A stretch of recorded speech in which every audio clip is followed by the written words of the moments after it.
exhibition agent for Tom Green County. He also runs the Club Lamb operation, and we're thrilled to have him judge our sheep today. Please welcome him. Thank you.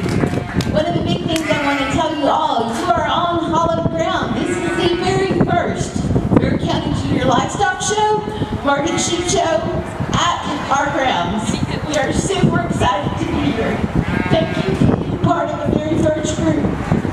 It's kind of a weird year because it's COVID, but make sure that you touch the grass and touch the dirt because you're the first to get to do that for many years to come. We are super thrilled that you're here.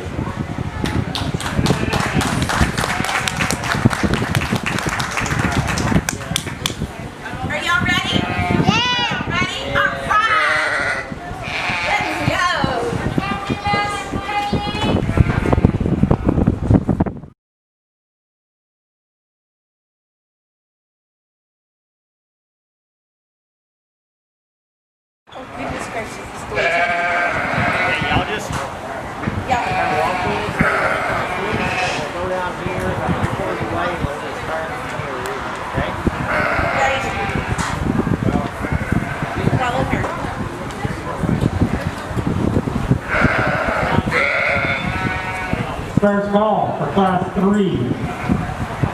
Lightweight, final crosses. First call. Class 3. Light, final crosses.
Good morning, everybody. We're back with the second day of the Bexar County Junior Livestock Show, and Mother Nature has really blessed us with good weather for a stock show season. So far, we're not shivering and having to worry about how we're going to stay warm or fight the rain and the sleet. So we're enjoying the weather, and what's on the sand right now is the first class and only class of Southdowns. So you'll know a little bit about the Southdown. Southdown is really considered a meat sheep. It was probably the original meat sheep before we got into this African droper sheep. Going to be very small, very compact, and very muscular, and you're going to see a wide range of weights on the animals that are here right now. The lightest one is weighing in at 93 pounds, and the heaviest one is at 210. So a couple of things that the judge is going to be looking at today. What they used to, and if you look at some old market reports, they would have a phenomenon called fat lambs. And the trend in the industry many years ago was to develop a fat sheep, and it literally had a lot of fat. As consumers became more health conscious and you had a different group of market lambs develop for that concern, and now you're going to see more muscle than you're going to see fat. And so that 210-pound lamb that's out there on the sand right now is full of muscle. It's a compact muscle, and what the judge is looking at now, he's looking at a side view, but he's looking at the skeletal structural, he's looking at the muscle structure, and he wants an animal that is going to have good muscling throughout the carcass. These animals are being evaluated as carcass animals, meaning that they will leave here and eventually enter into the market for the local butcher shops, HEBs, other places that sell lambs and And so each one of these animals are being raised and fed out so that they're going to be effective animals for that marketplace. And so you'll notice that as he goes up to feel the animal, that the exhibitor is going to make sure that the animal tenses up and flexes his muscles, much like a bodybuilder does. He's going to be showing off what they're going to be, that animal is going to be showing off all of the muscle that it contains.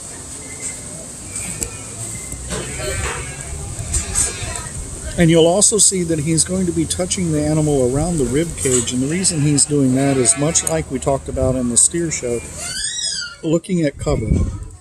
When I talk about cover, that's talking about the fat content of the animal. And you can tell that right around the rib cage. So if the animal, if you can really feel and count the ribs, then you know that it has not had as much. Bring your light fine wool crosses to the holding pen. Bring your light fine wool crosses to the holding pen. It means that that animal doesn't have a lot of fat content, so the meat's not going to have the marbling. It's not going to have the flavor that you're looking for.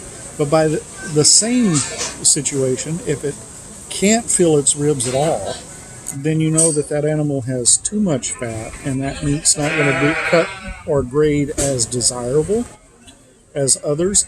And so he's really spending some time evaluating that because he's looking for the most effective carcass that he can see out there.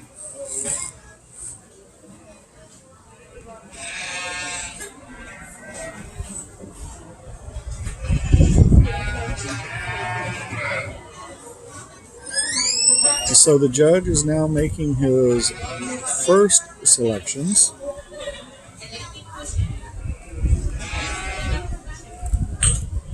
And one of the things that he's doing is he's evaluating that the way it walks is, does it have a very smooth way to walk, but it's also showing, does that animal, has it developed a smooth appearance as far as muscling? Is the muscling developed throughout the animal, or is there certain parts where it's either dipped a little bit? And you have to understand that there are breeders out there that are breeding specifically for the traits that we see in this. A little bit more different than your commercial sheep and goat operation.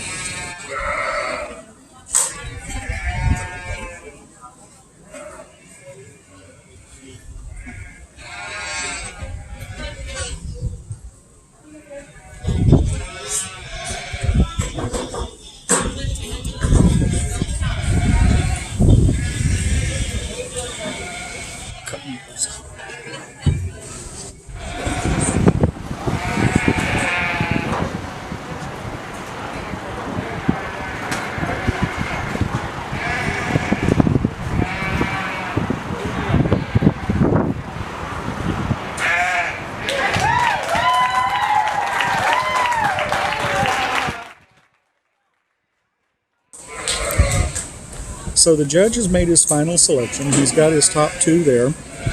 They were actually 7 animals in this class. 4 of them are going to make the premium sale.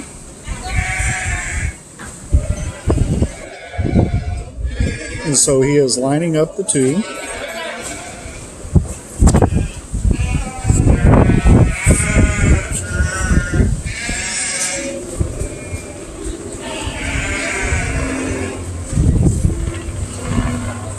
I'm sorry, there will be 5 in the premium sale for this one. So 5 of the exhibitors made the sale. So the top 5 animals will actually be involved in the premium sale. And speaking of the premium sale, I need to stress how important this is, but we're going to let the judge take it first.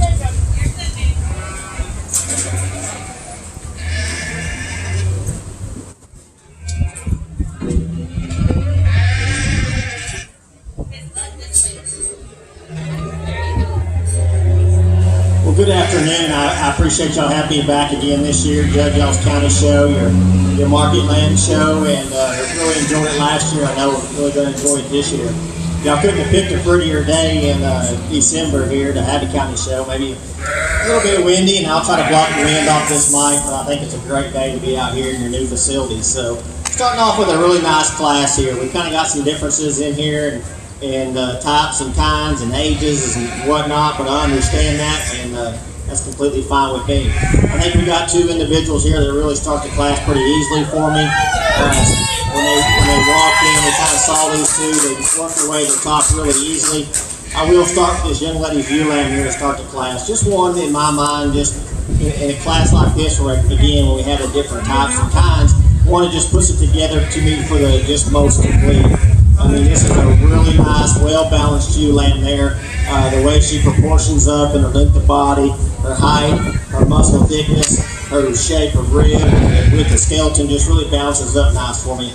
Kind of wanted to quit showing for here at the end, but when she gets her propped up, just really good looking ewe. She's thick, she's got a big top to her, she's square over that rack, she's big and full through that loin, good square hip to her, big leg to her. Again, she's pulled apart through that skeleton. Just a really nice one there to start the class.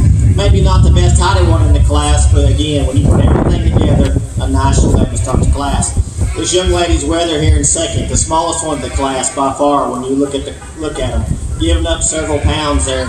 But one, again, when you compare it to the ewe lamb ahead of her, he bounces up really nice. I like the way his length of body, I like his shape down his top, he's wide over that loin, I like the way his hip and hind leg is made to him, he's pulled apart. One that's got a really good future ahead of him. Then as we move into third, a young lady there, a bigger, taller, more up-fronted kind of sheep. Of course, bigger than what we have up ahead of him, but just not as thick. If we can make this sheep stouter, just put more muscle on him, make him a little stouter over his top end, make him a little wider through that rib, that would change that sheep a lot, but a nice one there in third. And then we have the young man's ewe lamb there that falls in fourth. One that is a different age there and designed for a different end game, but a really nice ewe lamb. She is massive over the top. That's the thickest lamb we have in this class. Huge over that loin edge. Today got a lot more cover than what I like, but I understand what she's here for, what her purpose is.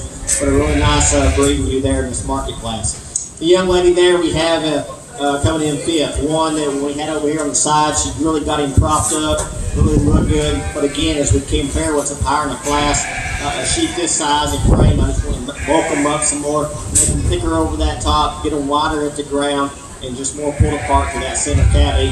And then the young man that rounds out the class, one that is really up front, and I really commend this sheep. He gets him stopped and set up, really tall at the point of the shoulder, runs uphill, which I really like. I really appreciate that in the sheep. But one that just gets a little flatter rear for me as comparison to the one ahead of him. I just want to make that sheep a little bit stouter. But again, a really good class. Congratulations to all these kids.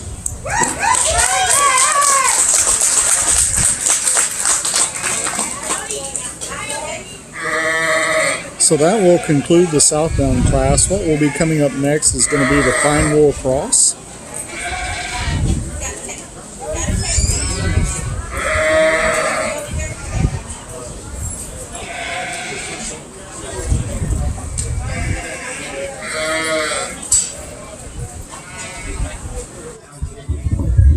Okay, so should you place, you need to take your pictures with Dylan Felber Photography.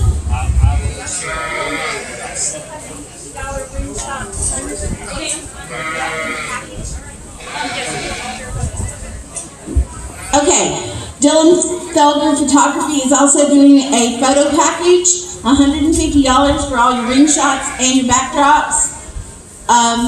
Please tell them that so when they get to,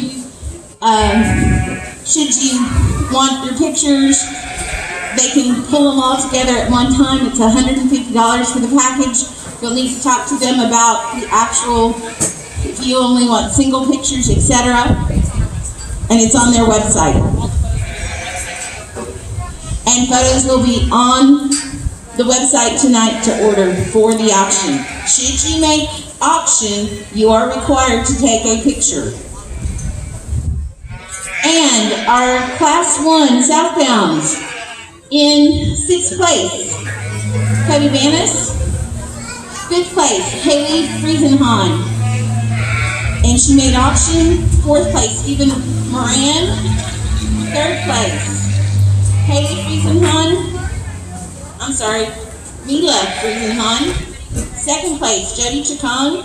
And first place, Riley McGovern. Riley McGovern and Jody Chacon were the champion and reserve Southdowns.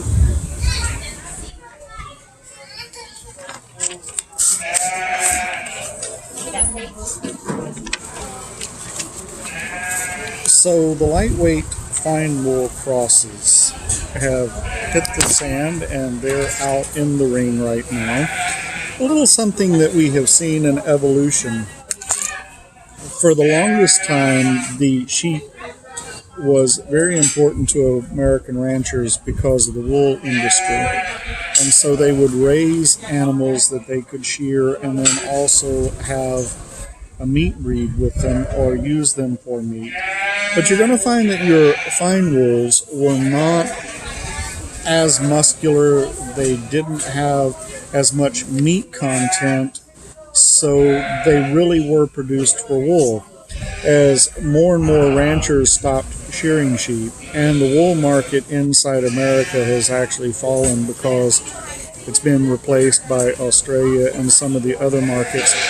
More and more ranchers have gotten away from raising just strictly fine wools, and so you're going to see very few county shows have what they call the fine wool class.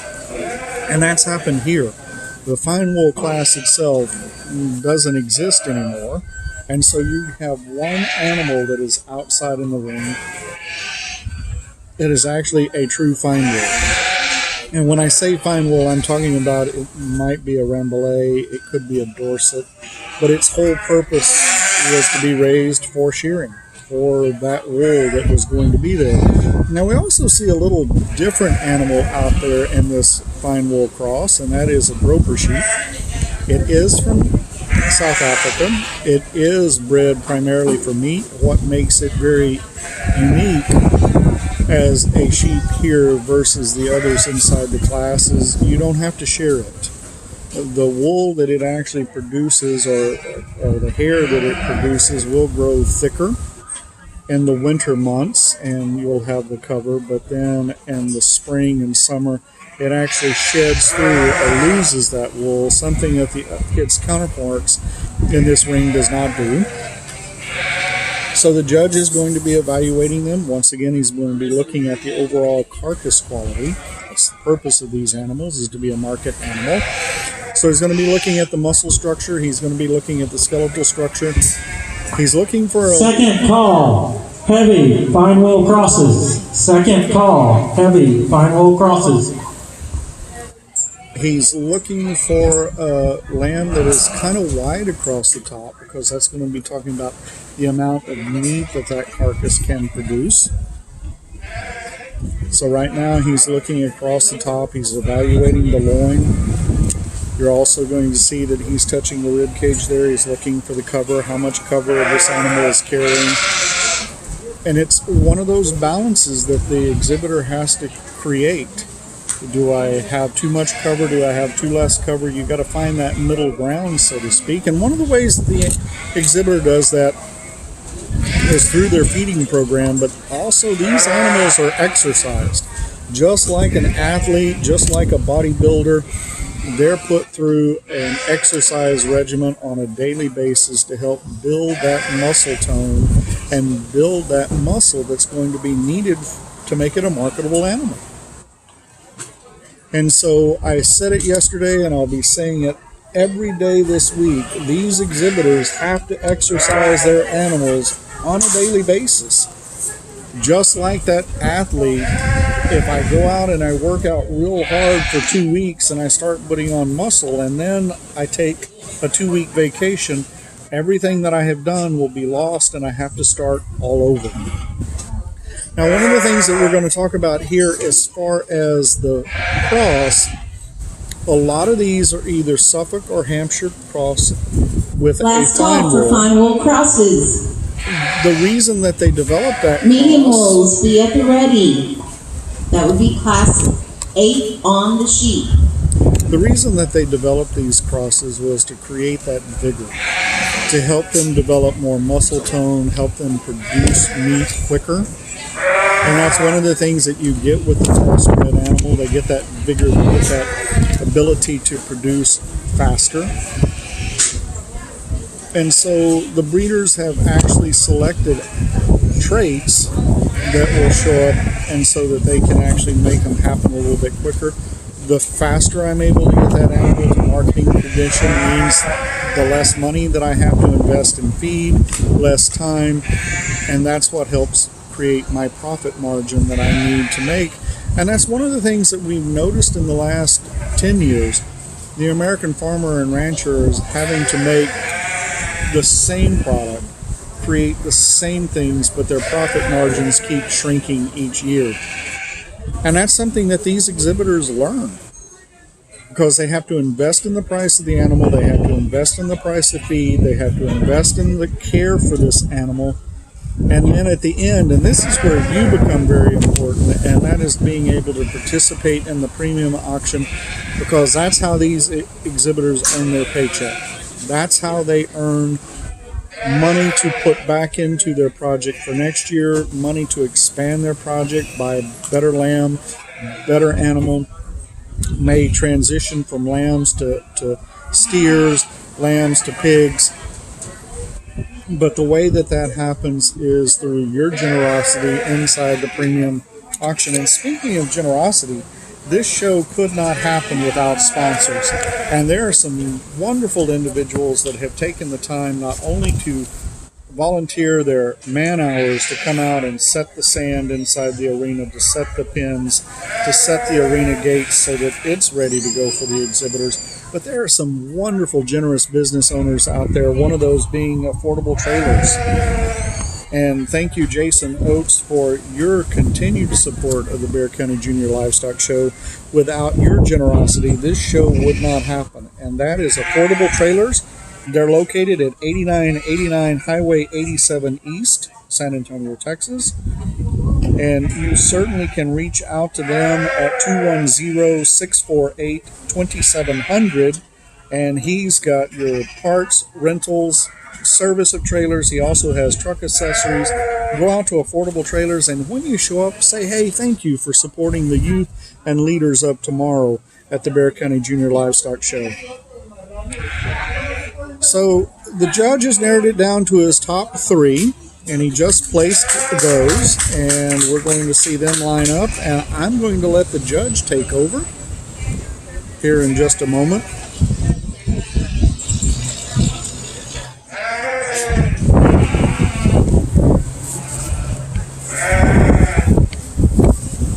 And here is Mr. Blanick as he explains his top animals out there.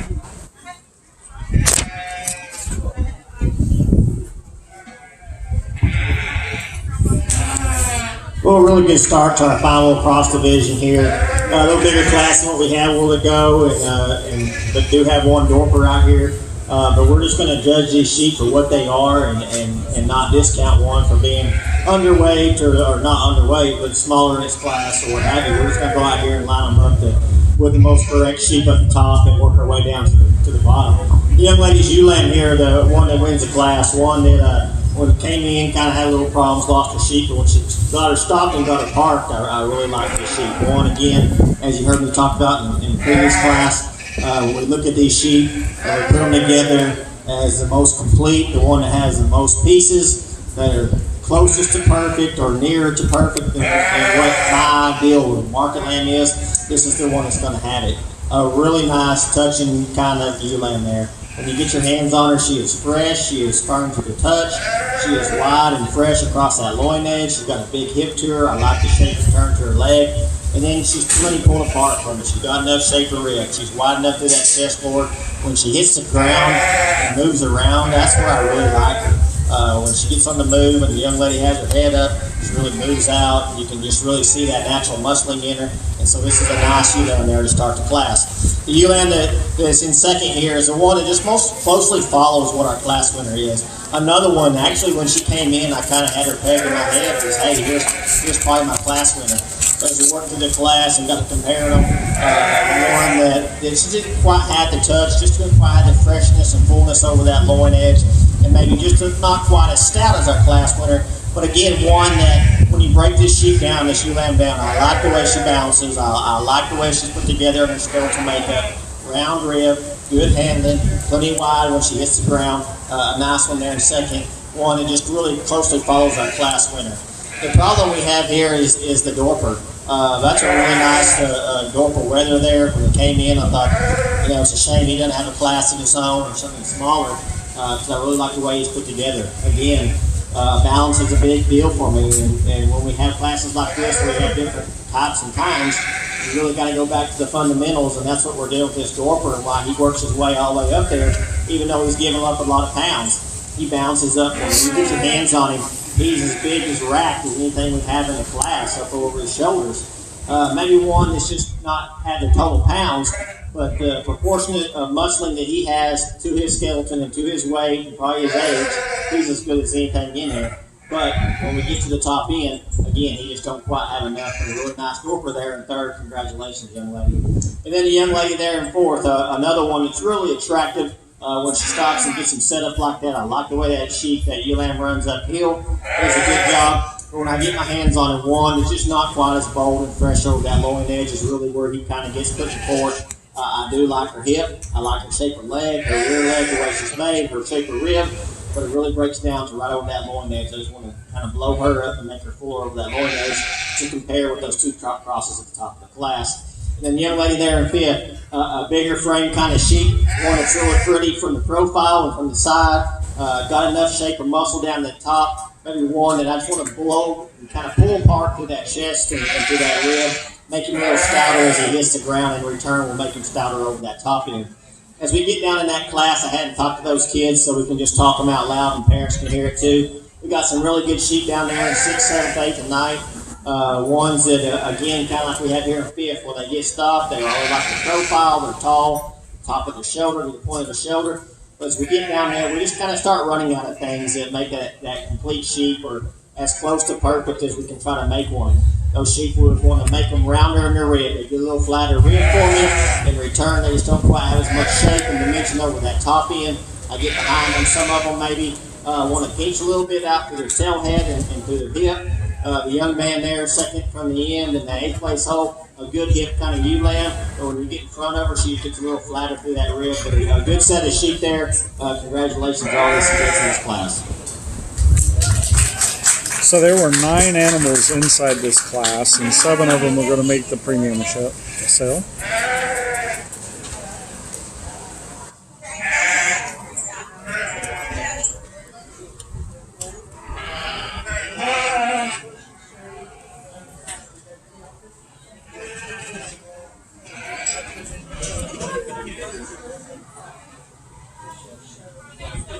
And we're getting ready to let the second class come in of fine wools.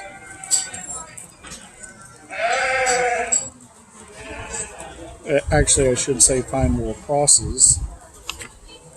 And there will be 9 I also animals wanted in this one as well. Introduce our showmanship judge, Mr. Brian Davis. He's county extension agent in Wilson County. He was also our classifier today. We appreciate him being our classifier. Our original one, unfortunately, couldn't be here today.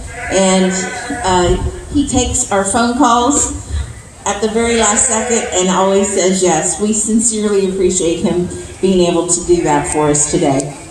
So, in class 3, which was our first lightweight fine wool cross class. In 7th place, Benjamin Hughes. 6th place, Rianne Smart. 5th place, Trinity Payne. 4th place, Abigail Hudson. 3rd place, Kelsey Garza. 2nd place, Victoria Winan. And 1st place, Madison Aguilar. Congratulations. Coming into the ring right now is our heavyweight fine wool crosses. First call for medium wools, Class 8.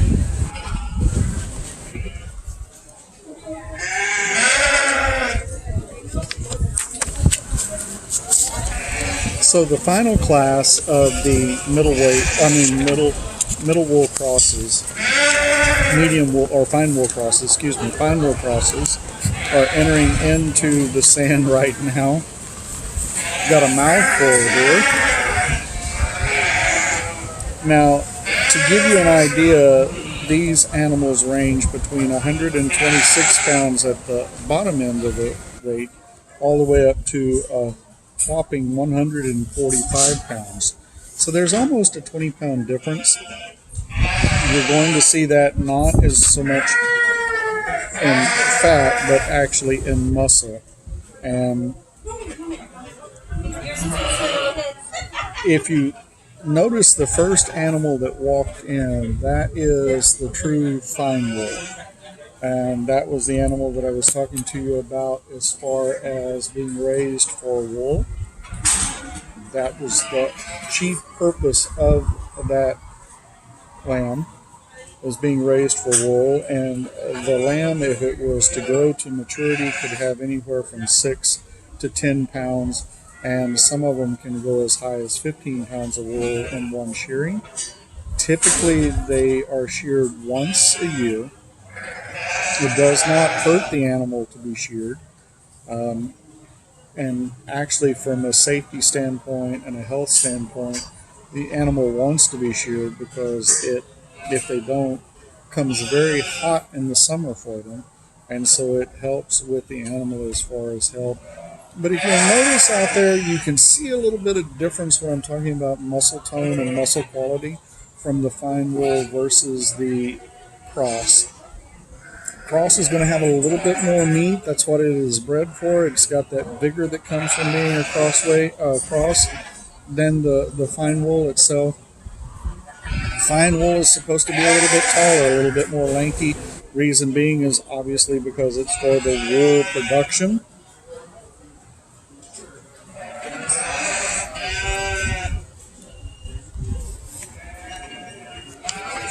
We'd also like to take this time to thank Urban Concrete for supporting the Bexar County Livestock Show.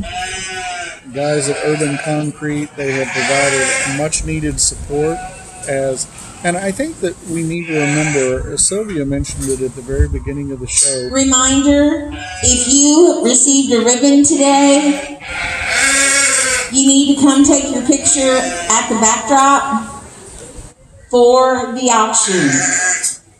You have to take your picture for the auction. Sylvia mentioned at the very opening of the show that this has been a very different year. Communities across the country are having to decide how the effects of COVID, how to battle COVID inside their community becomes important. And we have seen quite a few stock shows this year and last year. They were in the middle of the Houston Livestock Show when it actually shut down. And then Austin, which happened after Houston, never was able to take off. And so this is a very unique time for these individuals and these exhibitors because they're actually on the sand. And for some of them, it had been a year. And so they're very fortunate that Bexar County allowed for the show to happen. And it is through lots of volunteers and through generous business owners like Urban Concrete that actually make this show possible. Also helpful and very supportive of the livestock show this year has been the Texas Farm Bureau. They've sponsored a lot of the championship buckles. Texas Farm Bureau, if you're needing your insurance needs, reach out to your local Texas Farm Bureau agent and they can help you not only with property insurance, but car insurance, home insurance. They're there for your insurance needs. And the Bexar County Livestock Show is extremely grateful to the partnership with Texas Farm Bureau and are thankful for the support that they have provided for the 2020 show. The judge has lined him up for his sideline view, and he's also taking this as an opportunity to evaluate the muscle composition of each animal, also checking to see how much cover the animal is carrying. There are 9 exhibitors out there.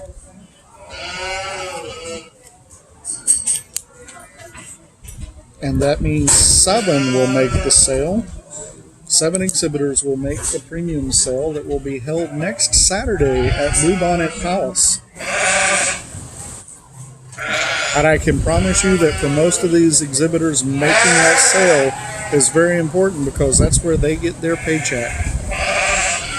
Now, especially for the lamb exhibitors, they actually probably purchased their project animal in July, August, and so they have been spending twice a day with this animal every day. So when their friends might want to go to the movies, they can't because they've got to go outside and take care of their project animal. When the family would like to go away for the weekend, that exhibitor, they can't because they have a project animal that is expecting to see them twice a day for their feeding, twice and for their exercise and their care. So I can't stress enough how dedicated these exhibitors are to taking care of their animal, perfecting their craft, and like I said, next Saturday is going to be their payday. And so if you have the opportunity, you can reach out and you can be an add-on buyer, you can be a buyer, but you can do that by registering at the Bexar County Junior Livestock Show website.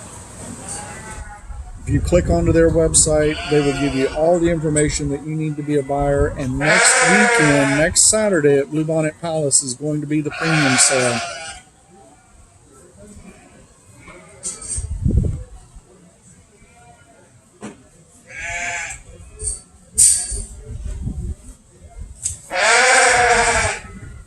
Actually, I stand corrected. I know it says 9 records, but there are actually 10 exhibitors out there. Sorry, didn't mean to miss one. But we do have 10 exhibitors out there in this class. And I believe that will mean 8 of them are actually going to make the premium sale. So there will be 8 exhibitors that are going to have their chance at earning a paycheck at Bluebonnet Palace. And it looks like the judge has narrowed it down to his top 5. One of the things that we want to talk about, there is a showmanship judge that is sitting here, and he's actually evaluating, for the most part, the exhibitor. He's looking at how well the exhibitor takes care of business inside the ring. And what I mean by that is the exhibitor wants to make sure that they maintain good eye contact with the judge at all times. That exhibitor is also going to want to make sure that he keeps the animal between him and the judge so that he can show off his project. He can show the animal that he's raised, show off his hard work, and so he does that by keeping the animal between him and the judge. And also the showmanship judge, he's looking at how well the exhibitor is reading the judge. Is the judge getting ready to come up to evaluate my animal? And that means that I need to make sure that I have him braced and set up and ready to go. Because there's nothing more frustrating than for the judge to come up to an animal and he's not ready, because if that animal doesn't have him set correctly and he doesn't have him braced, then the judge is not going to get a good, accurate evaluation of the project animal, and that doesn't help anybody out. One of the things, if you notice, they put the animal kind of in a rectangle box. And what I mean by that is the front feet are set, and they're set equal with one another, and then the back feet are also set. Necks are across from one another. They're in a nice, even rectangle box. They do that so that they can highlight the muscle structure of the project animal. They do that so they can make the judge's job a little bit easier. And then you'll notice that when the judge goes up to check the muscle structure, they're actually going to do what they call bracing the animal. This one took off just a little bit there. But this is where the animal gets to flex. He gets to be the star of the show. He gets to be the bodybuilder and flexes his muscle and shows off for everyone. And the judge has made his final decision, 1, 2, and 3.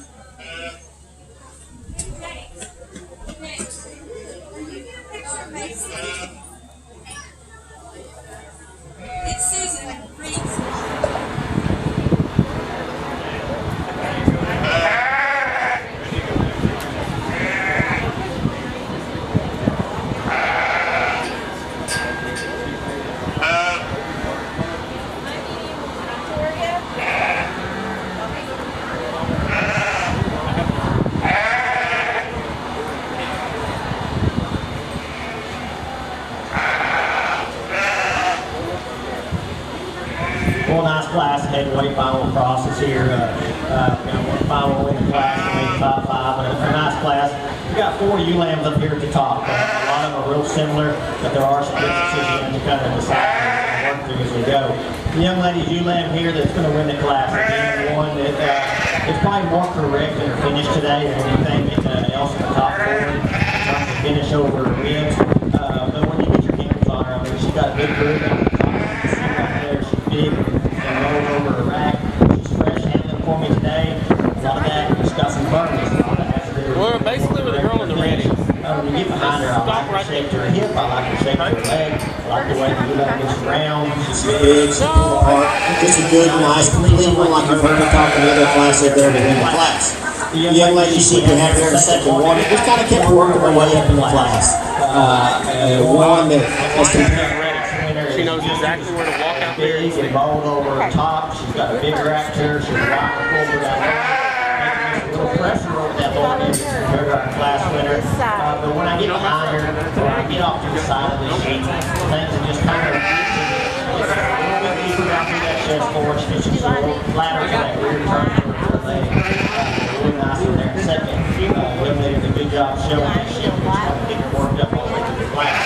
The young man sheep we have in the third. One that just kind of resembles what we have in the second. Really good over that lower edge. Maybe sheep.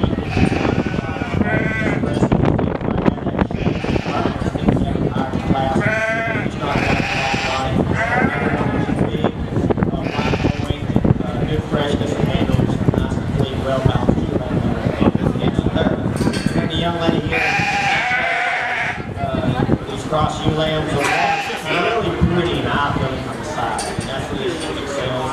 You get that sheep stock getting stuck. I like our stock on the shoulder. I like that comes out on top of the shoulder.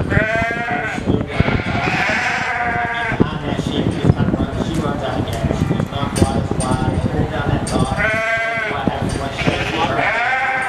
So we just kind of look at the power of the class. And then the young lady's final there in the top 5. Nice final. Crosses, we work them up as far as we can go. One that you like is style and balance.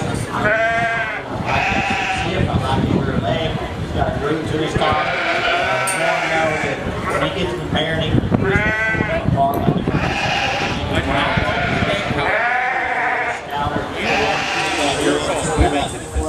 he put a nice towel there to round out and fit. And then we talked to the young ladies there on the fence, a nice sheep over there. Sheep that just don't quite have as much muscle as we have in the top 5, or maybe just don't quite have as big a head and shape to that leg. It's a nice sheep down there. So congratulations to all these kids.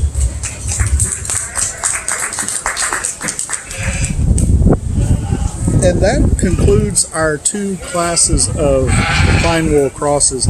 Now what is going to happen is we are going to have a fine wool cross drive, and the top 2 in both classes will come up to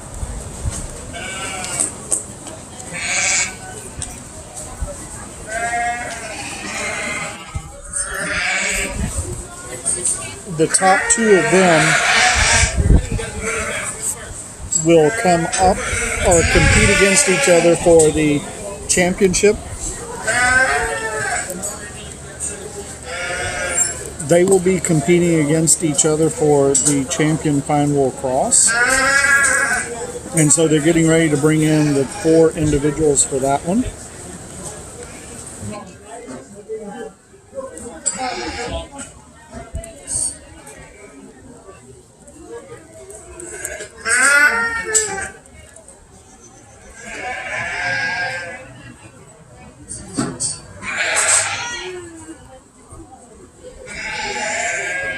And at the conclusion of this, we already have our Southdown champions because there was only one class for that.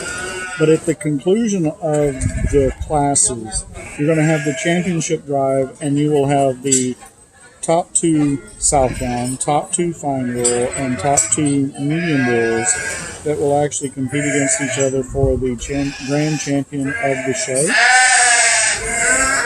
And so right now we're coming up with breed champions.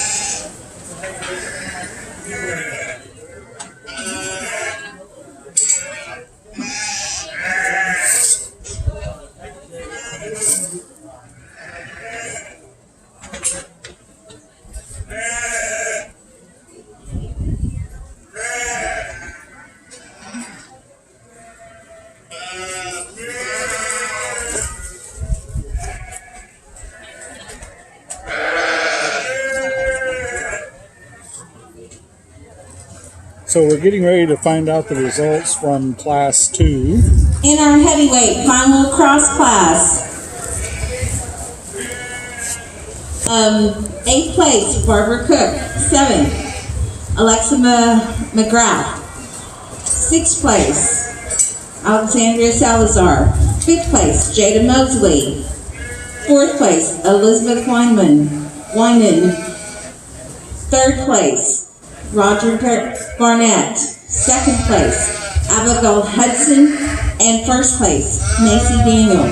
In the ring at this time is our final cross breed. 1st and 2nd places for breed champion.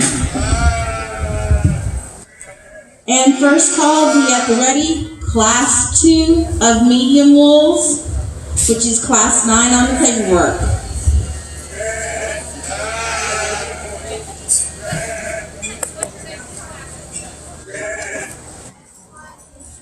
So the judge is evaluating these 4 animals to determine the breed champion, and the breed champion and reserve champion will have the opportunity to compete for the grand championship. And it looks like he's made his decision and ready to talk about it.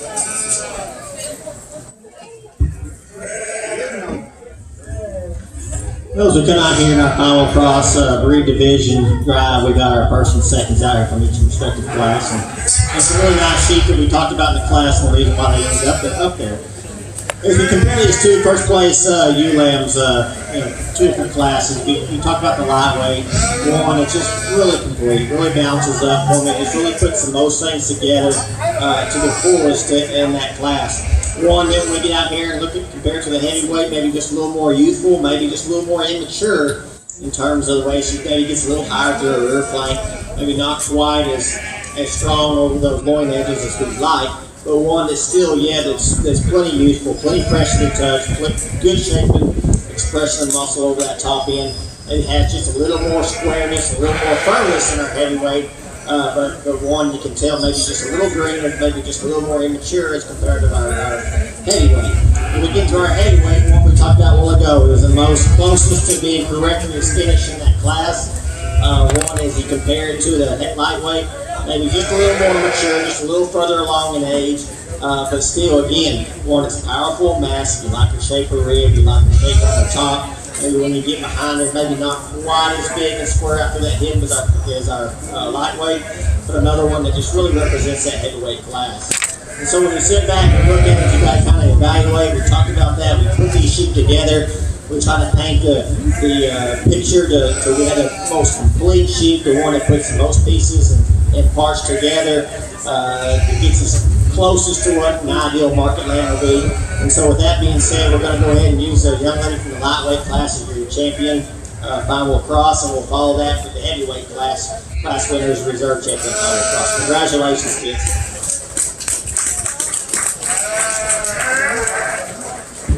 Okay, our champion came from the final cross lightweight class, and that was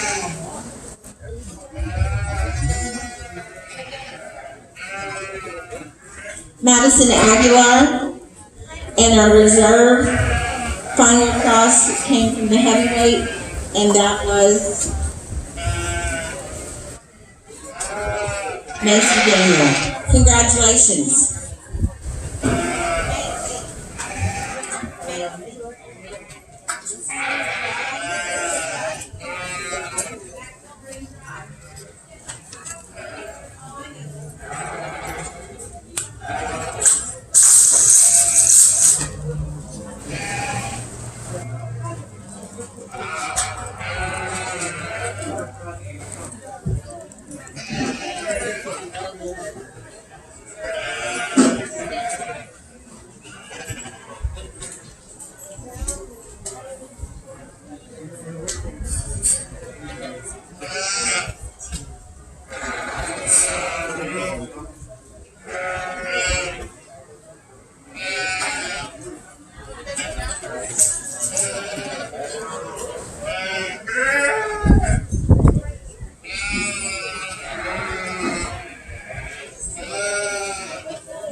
congratulations to Madison Aguilar. She is the fine wool cross champion, and reserve champion went to Macy Daniel. Macy Daniel is an O'Connor FFA student, and Madison is actually also an O'Connor FFA student, so both of them from O'Connor. Now, our first class of medium wools have actually hit the sand. Now, I know you're saying, James, what do you mean by medium wool? These classifications, as far as fine wool, medium wool, go back to the wool production. And so a fine wool sheep produced a very fine, nice type of wool that was used for spinning yarn, manufacturing fine rugs. That's their type of wool. The medium wool is more coarse. You're going to see it used for linings. You're going to see it's not as desirable as the fine wool, but that's the name of the classifications that they use as far as classifying the breed. A lot of the medium wool will be your Suffolk, your Hampshire breeds, and they're really known more for meat. This is the meat wagon of sheep, so to speak. They develop nice muscle tone, they develop good skeletal characteristics that are needed for those market animals, and that's what is hitting the sand right now. And so we have the first class of medium wools. There's actually 4 classes of this, and this is an evolution of the breed too, because many years ago in the stock show you saw a lot more fine wool animals inside the ring, because that's what most of the ranchers were raising. They were raising them for the wool production. They were raising them to be sheared. So a predominant amount of entries were fine wool. But now, as less and less ranchers are raising animals for shearing and wool production, you see them concentrating on the marketing of the meat breeds. And so now you're going to see more medium wool entries than you would see fine wool. There are 15 entries inside this class, and they range anywhere from 102 being the lightest to 121 pounds being the heaviest in the class. And so now the judge is asking the exhibitors to bring their animals around, walk it. This is going to let him evaluate. Reminder again, if you place, you do need to take a picture for the auction. And Dylan Felger Photography is doing picture packages, $150 for everything in the ring and at the backdrop. And they have special pricing for just pictures at the backdrop.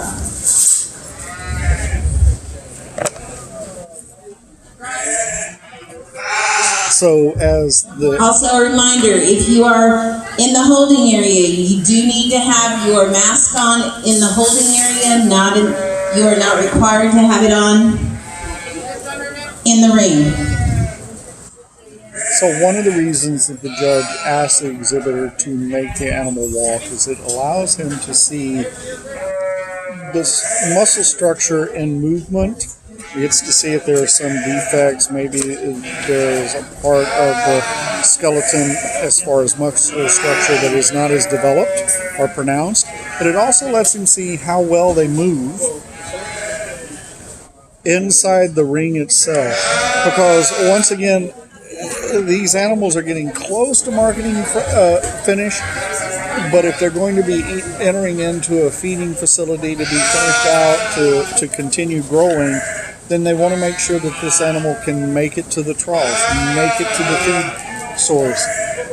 Because the less that it is able to travel to that feed source, the longer you have to keep it on feed, and the profit actually decreases.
The judges started making his selections inside this class. Once again, you will see that the exhibitor's eyes are trained on the judge, and that's one of the things that the showmanship judge is looking for. And you want to make sure that the ultimate goal for the exhibitor is to make sure their project animal is front and center to the judge. This is their opportunity to show that their hard work is going to pay off. This is their chance to come out there and say, hey, look at my animal, look at what I've done, look at what my animal has done. Because in a lot of ways, this is a partnership. You have to have an animal that is willing to work hard for you, and you have to work hard for that animal. So it is definitely a partnership in life. 4-H and FFA exhibitors learn that lesson early.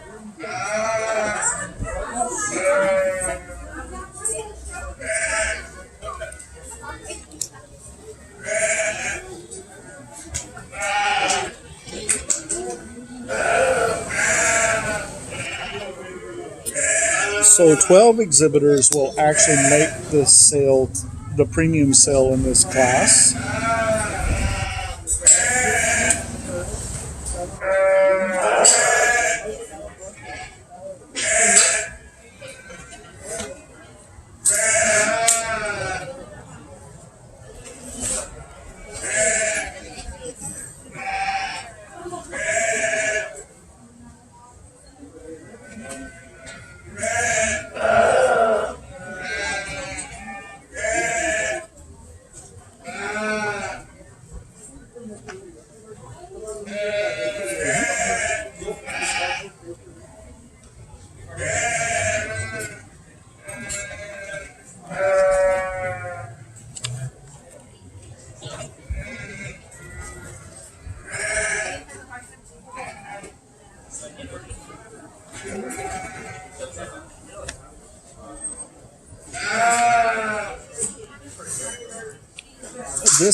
This class here, you're going to see a little bit more pronounced difference because the lightest one is 102 and the heaviest one is 121. The next two classes, you're going to see a very close uniform set of lambs, and what I mean by that is there's basically 10 pounds that separate the top of the class to the bottom of the class. And so that's going to be a very good thing to see, is that uniformity, but it's also going to make it a little bit more difficult for the judge, because when you have a very uniform set of lambs, trying to pick which one is the top number one versus the ones that would be falling towards the bottom of the class becomes very nitpicky.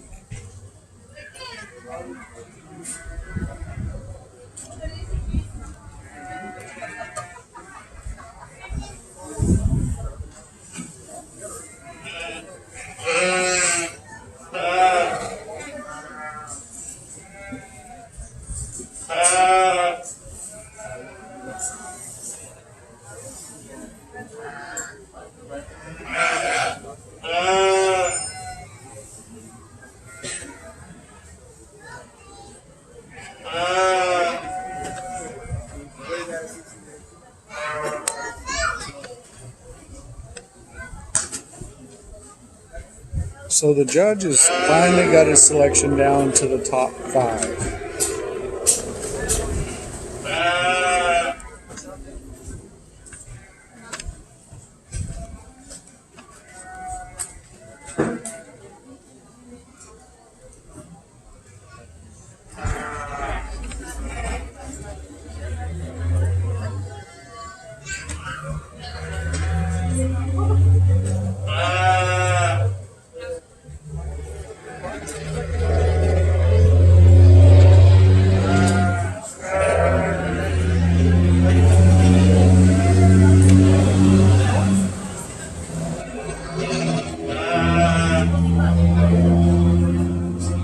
and now there are 4.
And the judge has placed his top 5, and he's going to take over and talk about his selection now. We're a really nice competitive class as we move into these medium breed and our lightweight class here. I gotta admit, the young man that wins the class came in first in the class. Just a sheep in my mind. Once I saw him, came in, we went through the rest of the class, and I just knew the sheep was going to find his way to the top, barring something, when I get my hands on him. But when I got my hands on him, he didn't disappoint me. I mean, this is a really nice, really classy, kind of balanced up sheep that we've talked about all day long. One that when he came in, I mean, he just hit the ground wide and square, just moved really good. Head comes out the top of his shoulder, and then when the young man stops and gets him planted, you get your hands on him, you like his freshness of touch, you like his handle over his top line. He's big and square out through that hip. He's got a great rear leg to him, and more importantly, I mean, he's just the most complete sheep of the class. He gets all the pieces close to right as anything that we've seen all day. The young man sheep we have here in second, one to kind of work his way up in the class. One from the sides, we love this sheep. I mean, you've heard me talk about I like sheep that run uphill. Probably comes from my West Texas raising and showing those finals and final crosses. I mean, when they get tall at the point of the shoulder, I really like that. The way this neck comes out on top of this guy's shoulder, you get your hands on him. I like his shape and expression from his rack down through his loin. If I could change this sheep right here, the only problems I had with him and kind of debate on how far I move him up, I just want to make him wider and stouter out to those pins, make the top of his hip square and wider and stouter to change him to make him a real contender to our class winner. Put a nice one there in second. The young man sheep we have here in third, one that kind of really grew on me, one that when you really get down to the basics and start examining this sheep, he's really correct in his skeleton. I mean, he is round rib, he's pulled apart through that chest. He's greener today. He's a lot further behind, a little immature, but when you get your hands on him, you examine him, he's got plenty of shape, adequate shape and muscling from his rack, and that comes from that big round rib. He's wide through that loin. A sheep that as you take him home and you put him on feed, really push him for another show, if that's where he's going, he's only going to get better. And then the young lady here in purple that really just kind of showed her way up all the way up in the fourth. This is a sheep I had problems with. One that, because she does such a good job showing, really makes this sheep look good. But then you get back and look at him, there was just things I just like, just not really wowing me. And but she kept moving her way up there. One that is fresh to the touch. You got this sheep fitted right, you got him fed right. He's fresh to the touch over his top line. He's got adequate muscling. He's not as thick as what we have higher in the class, but he's got plenty of muscling for me. My hold up on this sheep is when I get to that 3/4 view or off to the side, I just want to make him bigger and more expressive up through his front end to kind of match that hip. And that's where we can change that sheep to move him up into third. Put a nice one there in fourth. And then the young man there in fifth, looks like he's done a really good job at home working those boots. I mean, they are nice and clean and fluffy. But the sheep, we don't judge boots, we judge the sheep. But when you get your hands on that guy, he is really good handling. He did a good job getting them clipped and getting them ready to bring them to the ring. I like his touch and handle over his top line. Another one though today is just a lot more immature. We could put more guts into him, kind of blow him out, give him a little more rear flank, get him showing just a little bit better. Maybe a sheep that could work up higher in the class, put a nice one there and fit. And then we talked to the people down there and against the fence. A really good, really tough class. We've got some medium bulls over here in 6th and 7th and 8th. They're really good competitive type sheep. Maybe just a little greener today, just a little rougher, coarser down the top line that will come as they get more mature and get some back cover on them. A ewe lamb that is really nice. She just kind of just wasn't able to play with the bigger guys in the class, and another ewe lamb there that we saw next outer out through that hip. But a good class of sheep. Congratulations to all these kids.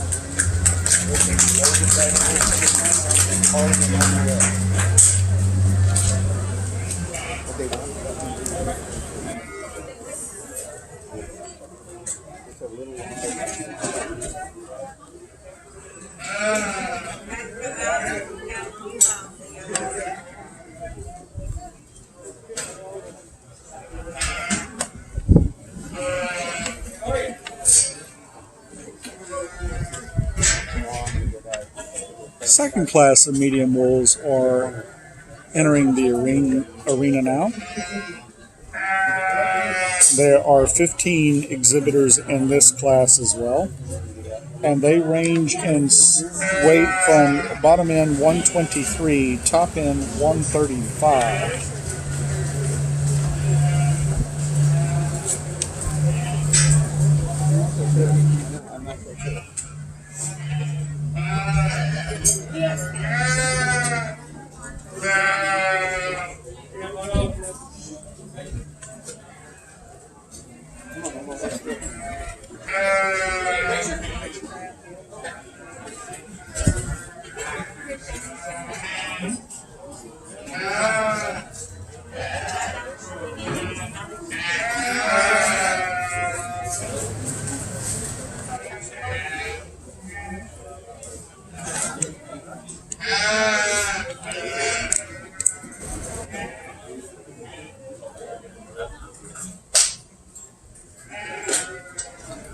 Okay, we have class 2 of medium wolves, which is class 9 on the paper, coming into the ring at this point.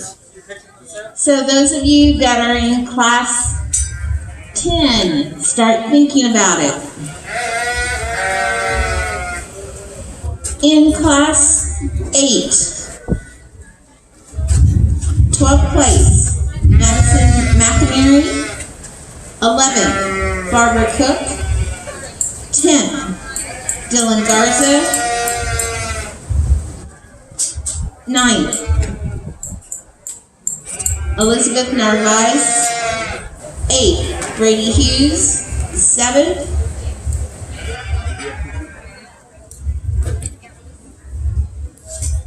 Bea Chavez. 6th, Ranson Chavez.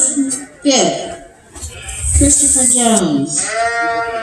4th, Madison McInerney. 3rd, Dylan Garza. 2nd, James Olivares. And 1st, Jonathan Olivares. Congratulations. If you're first and second place, you'll need to come back and I'll call you and give you time to get ready for the medium wool drive. Reminder, you do need to take pictures for the auction.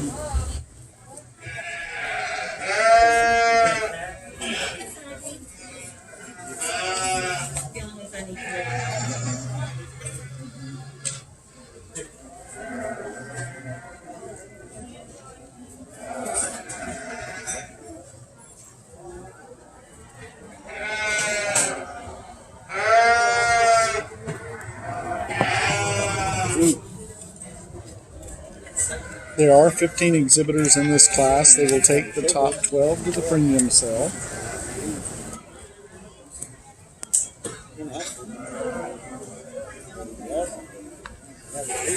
We've been talking about how it is only through the generosity of sponsors and volunteers that we actually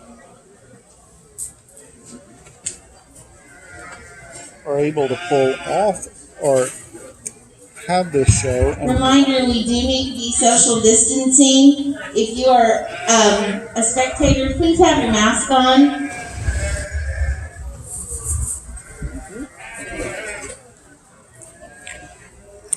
one of those generous sponsors is Norma's Place Mexican Restaurant. They have private rooms and catering available. They're located at 11420 Highway 87 East in Adkins, Texas. You can check out their menu, check out their store hours at www.nptexmex.com. But we would really like to thank the fine people at Norma's Place Mexican Restaurant for their generosity in making sure that this show is able to happen in 2020.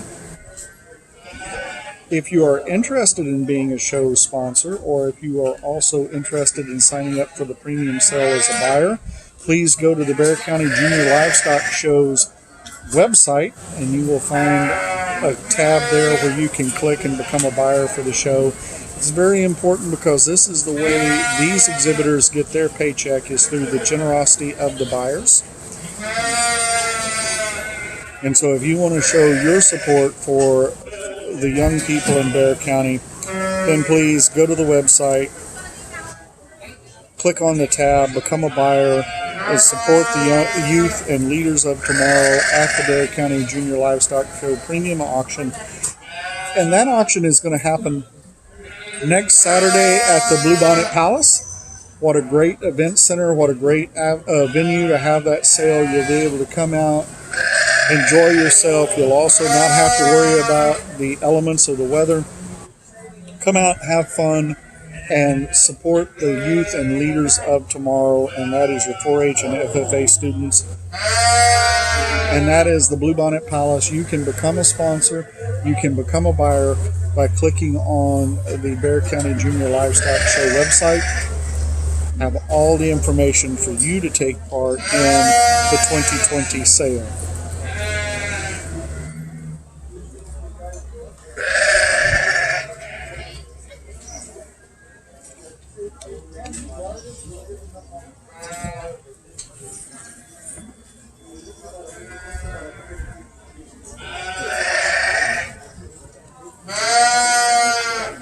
And tomorrow the action will kick off again at 10:30, and that is going to be the Boar Goat Show.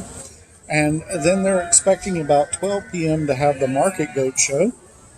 And so at the conclusion of the show today, we will be back in action tomorrow, and that is going to be for the Goat Show.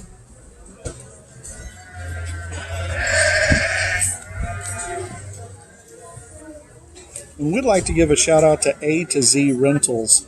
They're located at 5981 US Highway 87 East in San Antonio, Texas. And that is A to Z Rentals. They're a contractor, a homeowner, and party rentals. They're your complete rental store. So go out there and say thank you to the fine guys at A to Z Rentals. They are a proud sponsor of the 2020 Bexar County Junior Livestock Show, and they can be reached at 210-648-6650, and that is A to Z Rentals in San Antonio. Thank you for your generosity in making the 2020 Bexar County Junior Livestock Show happen.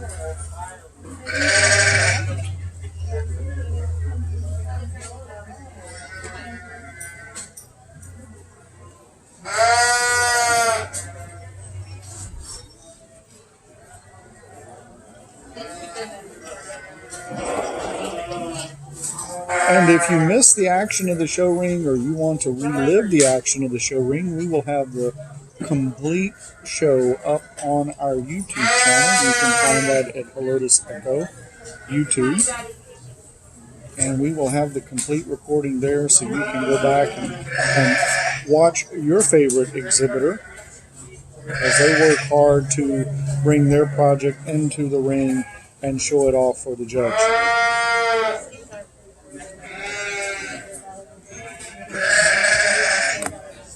And be a great opportunity to subscribe to the channel. That way you'll know when we are going up with other live events or when we're putting up, and especially if you want to keep track of how the exhibitors do at the auction, we will be live streaming the auction next Saturday from Blue Bonnet Palace.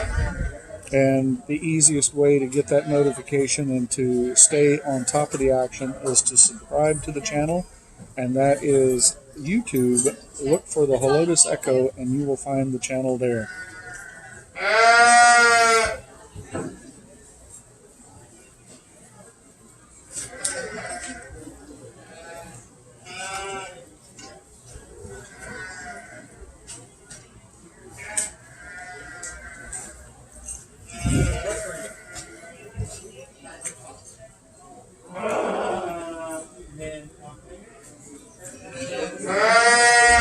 Just want to remind everybody that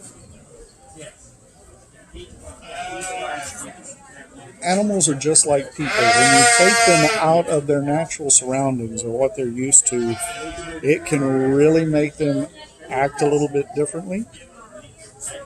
So an animal that might be moving a little bit more in the ring than what you're used to, or an animal that might be trying to get back to the safety of the pens, it's not that the exhibitor hasn't spent a lot of time working with them, but you're bringing them into an environment that they're not used to.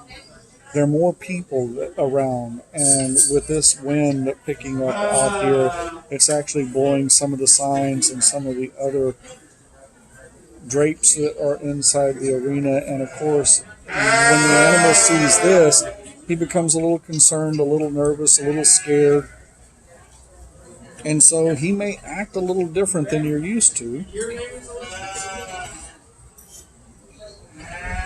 The animal may act a little different than the exhibitor is used to.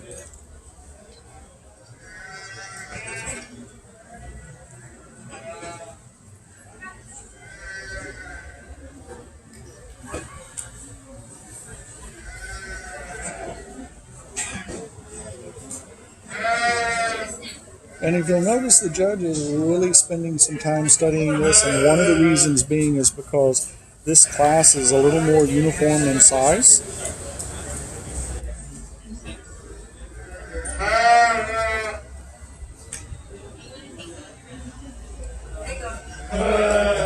And so it will be minor differences that separate first place from second place to third place in this class.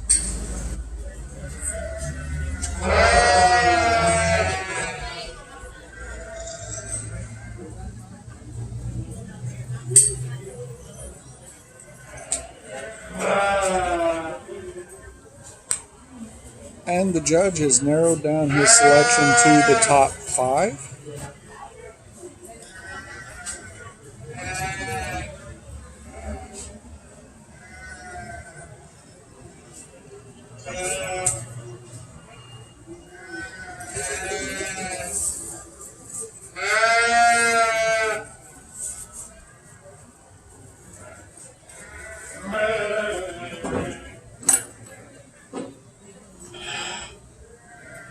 And now we're down to 4.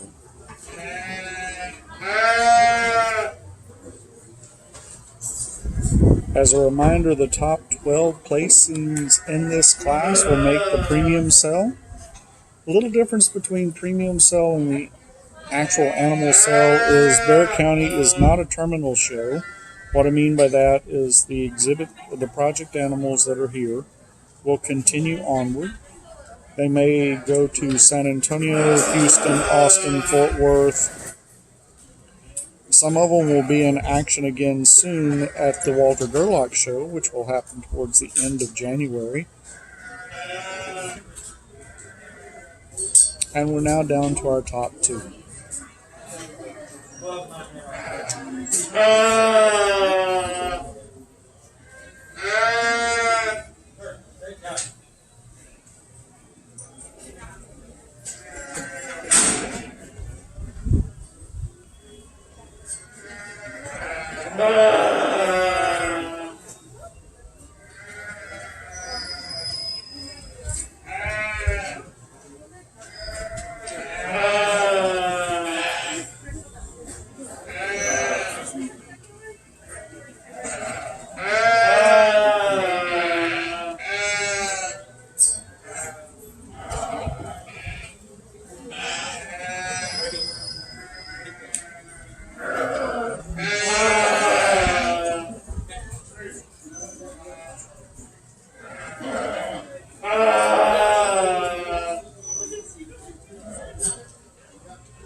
And we have our top 2 selected, and we're going to let the judge talk a little bit about his top 5 selection.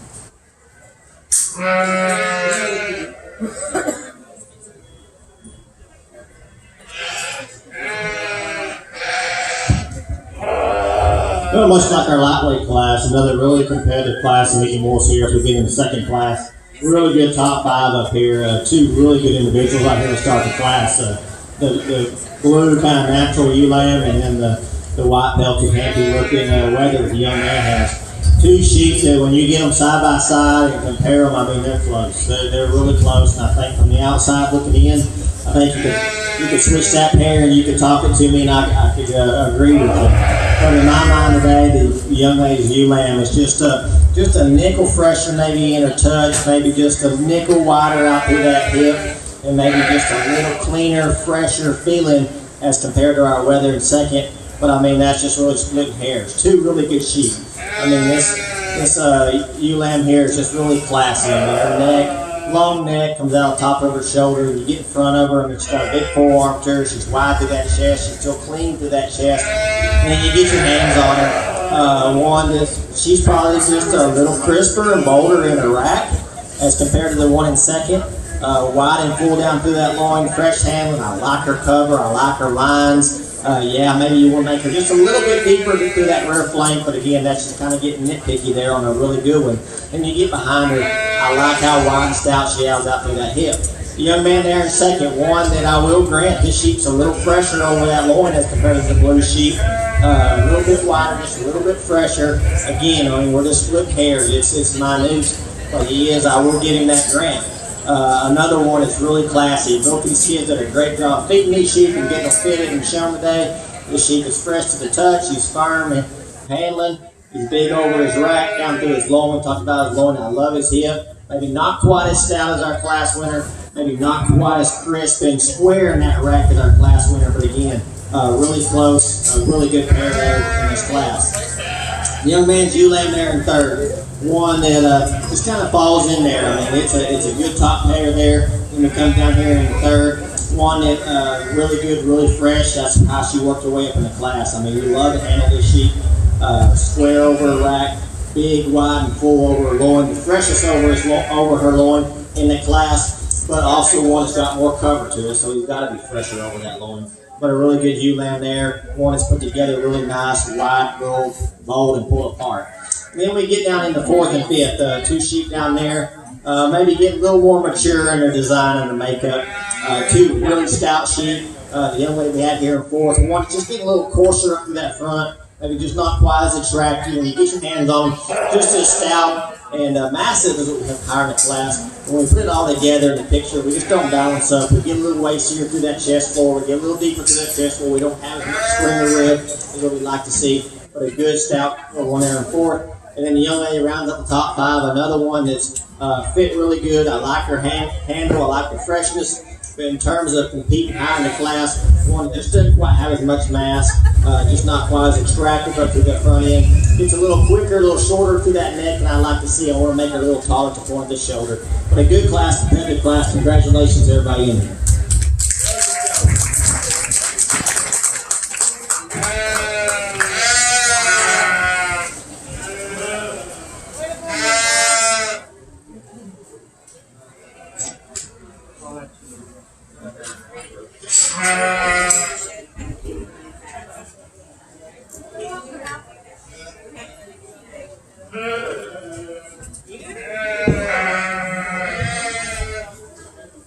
So as Class 2 is leaving the arena, we're going to have Class 3 coming in.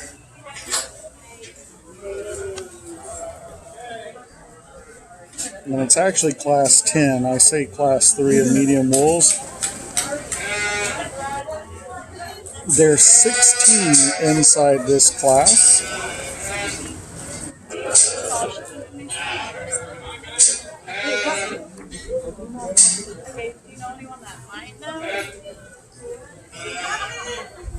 Check in the office.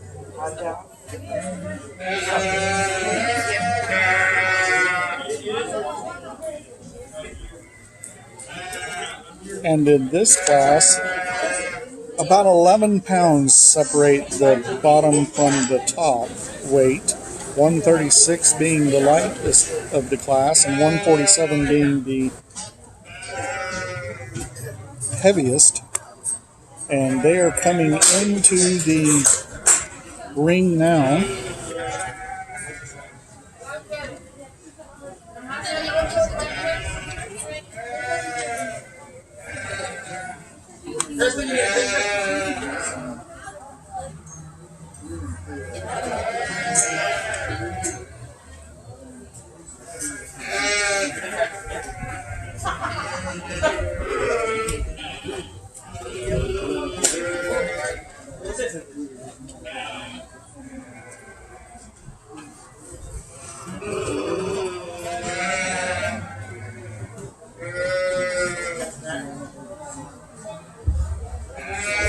Okay, in Class 2, which was Class 9 of medium wolves, in 12th place, Brianna Heiss.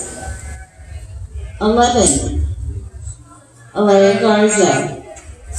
10th, Alexa Guerra. 9th, Remington Loman. 8th, Isis Martinez. 7th, Riley McGovern. 6th, Renee Mospero.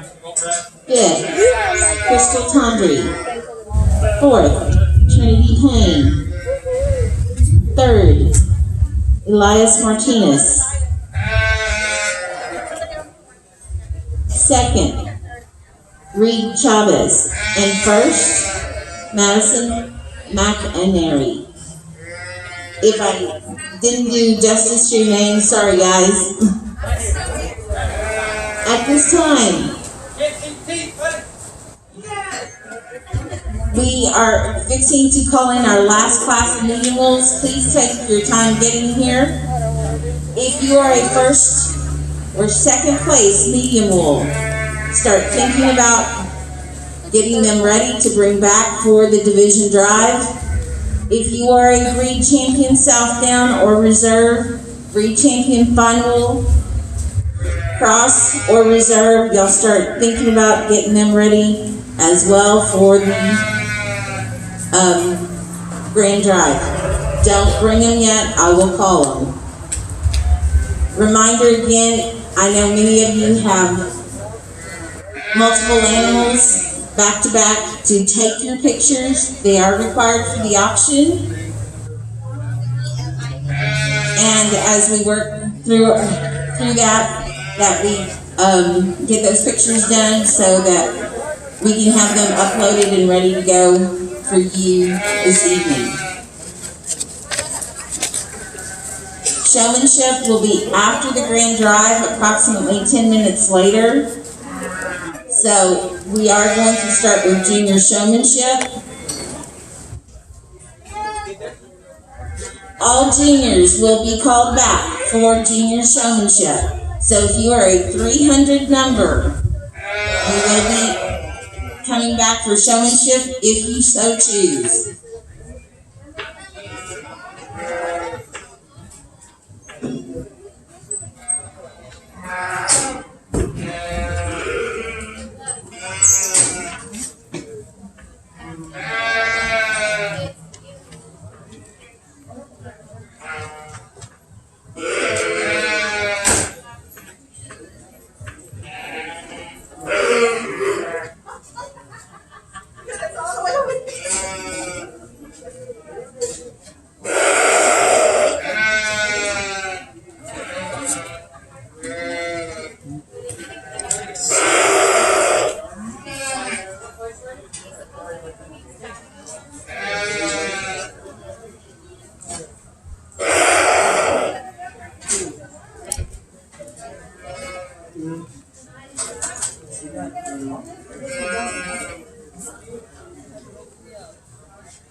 Another great, generous sponsor of the 2020 Bexar County Junior Livestock Show is Mars Pizza and More.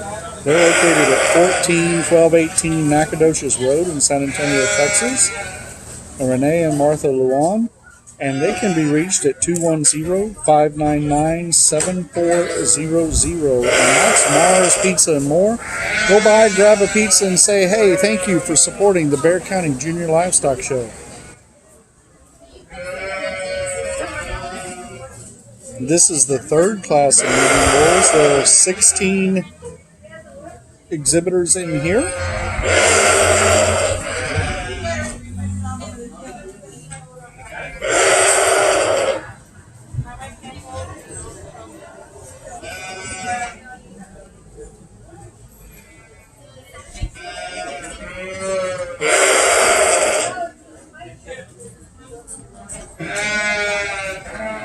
This is another very uniform class as far as weight goes. There's only about 11 pounds that separate them.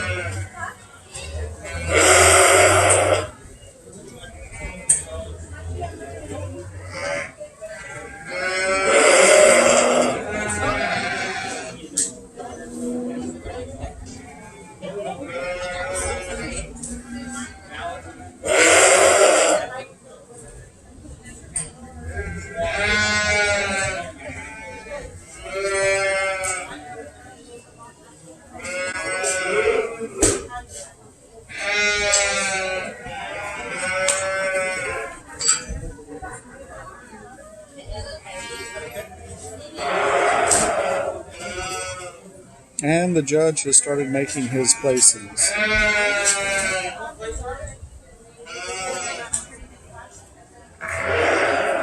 FYI, Reed is in the next class. Way in the back.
Reminder, if you have creative arts in the Martinez Social Hall and you have a champion and reserve of those divisions, you are more than welcome to come over here and take your pictures at the backdrop if you're planning to sell at the auction.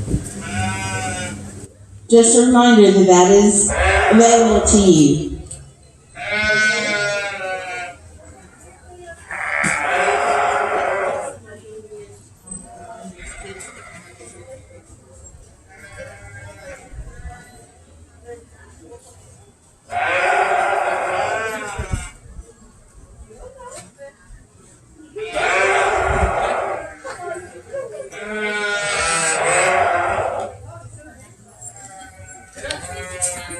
We spent a lot of time talking about the premium sale, and last year the top buyers included at the platinum level PWC,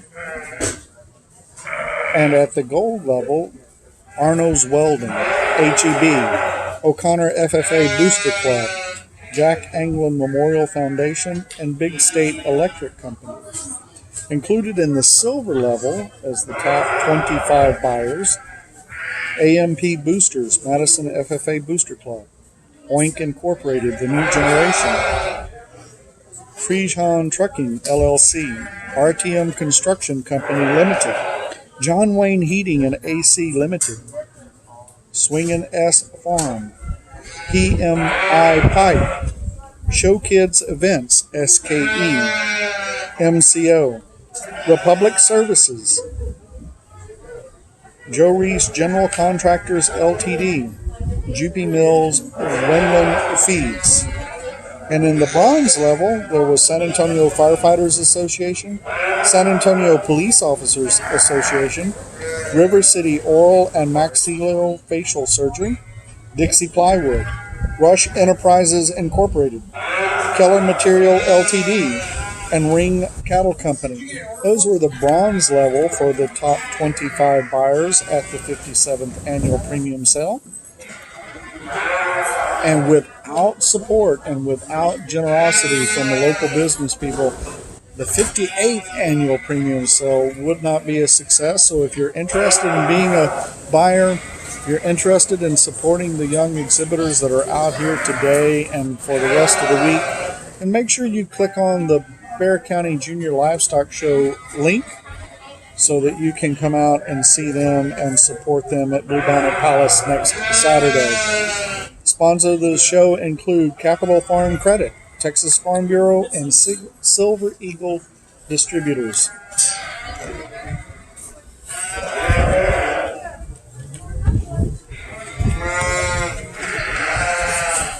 And thank you for Urban Concrete Contractors Ltd for supporting this year's show. So give a shout out to Urban Concrete Contractors. This show could not happen without the generous my favorite thing to sponsorship. say at a sheep show, we are at the last class, and if you haven't shown your sheep, this is the only class you can show it in. Left. I am still missing 5 sheep. I would love for them to check in at this point. It is class 11, medium wolves. And we're down to 3.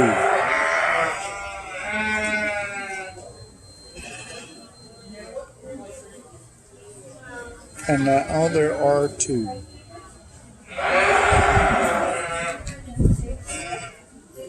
If you've been watching today, you'll notice that some of these exhibitors look familiar, and that's because they have more than one lamb that they're feeding and taking care of.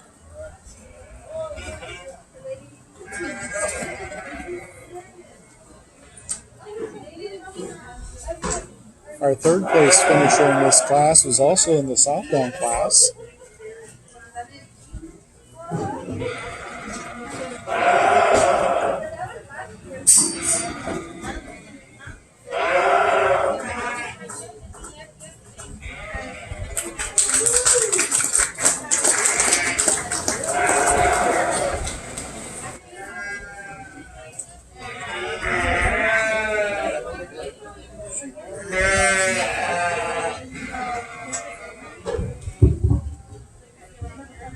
Those are moving to this third class of medium bulls, and we're getting into some sheep that are bigger and older and just further along.